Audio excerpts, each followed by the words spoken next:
నమస్తే. Welcome to Andhra Prabha. నేను తేజస్వి. దేశవ్యాప్తంగా ఉన్న సినీ పరిశ్రమల్లో ప్రస్తుతం ఈ వార్త ఎంతో వైరల్ గా మారింది. స్టార్ హీరోలన్న తర్వాత సాధ్యమైనంత వరకు ఎవరు నటనకు దూరంగా ఉండరు. ఏవో మరీ పెద్ద కారణాలైతే కానీ అందరూ నటిస్తూనే ఉంటారు. అయితే బాలీవుడ్ స్టార్ హీరో అమీర్ ఖాన్ మాత్రం సినిమాలకు గుడ్ బై చెప్పబోతున్నట్లు వార్తలు వస్తున్నాయి. ప్రస్తుతం ఈ వార్తే దేశవ్యాప్తంగా సంచలనం సృష్టిస్తోంది. బాలీవుడ్ లో ఎక్కువ సక్సెస్ రేట్ ఉన్న హీరో అమీర్ ఖాన్. ఆయన సినిమాలు బాక్సాఫీస్ దగ్గర కొత్త కొత్త రికార్డులు క్రియేట్ చేస్తాయి.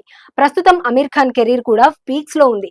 ఇలాంటి సమయంలో ఆయన సినిమాలకు గుడ్ బై చెప్పనున్నారనే విషయం దేశవ్యాప్తంగా చర్చనీయాంశమైంది. దీనికి కారణం ఏమిటి అనే విషయం మాత్రం ఎవరికీ తెలియడం లేదు. తన దగ్గరకు కథలు తీసుకొని వస్తున్న దర్శకులకు ఇక సినిమాలు చేయడం లేదని అమీర్ చెప్పేస్తున్నాడంట. చెన్నైలో స్థిరపడబోతున్నట్లు వెల్లడించారంటున్నారు. తల్లికి ఆరోగ్యం బాగుండకపోవడం వల్ల చికిత్స కోసం తరచుగా చెన్నైలో ఉండాల్సి వస్తోంది. చెన్నైకి వచ్చినప్పుడల్లా కొన్ని నెలల నుండి ఆయన హీరో విశాల్ ఇంట్లోనే బస చేస్తున్నారు. ఈ నేపథ్యంలో సినిమాలకు గుడ్ బై చెప్పేసి చెన్నైలో స్థిరపడాలని నిర్ణయించుకున్నారు. దీనికోసం ఇప్పటికే ఒక లగ్జరీ ఇంటిని కూడా కొనుగోలు చేసినట్లు సమాచారం. ఆయన చివరిగా నటించిన సినిమా లాల్ సింగ్ చెద్దా. ఆ సినిమా దారుణమైన డిజాస్టర్ అయింది. ఆ సమయంలో వచ్చిన ట్రోలింగ్ ను అమీర్ భరించలేకపోయారు. ఏ సినిమాకు ఇక కమిట్ అవ్వకూడదని డిసైడ్ అయ్యారు.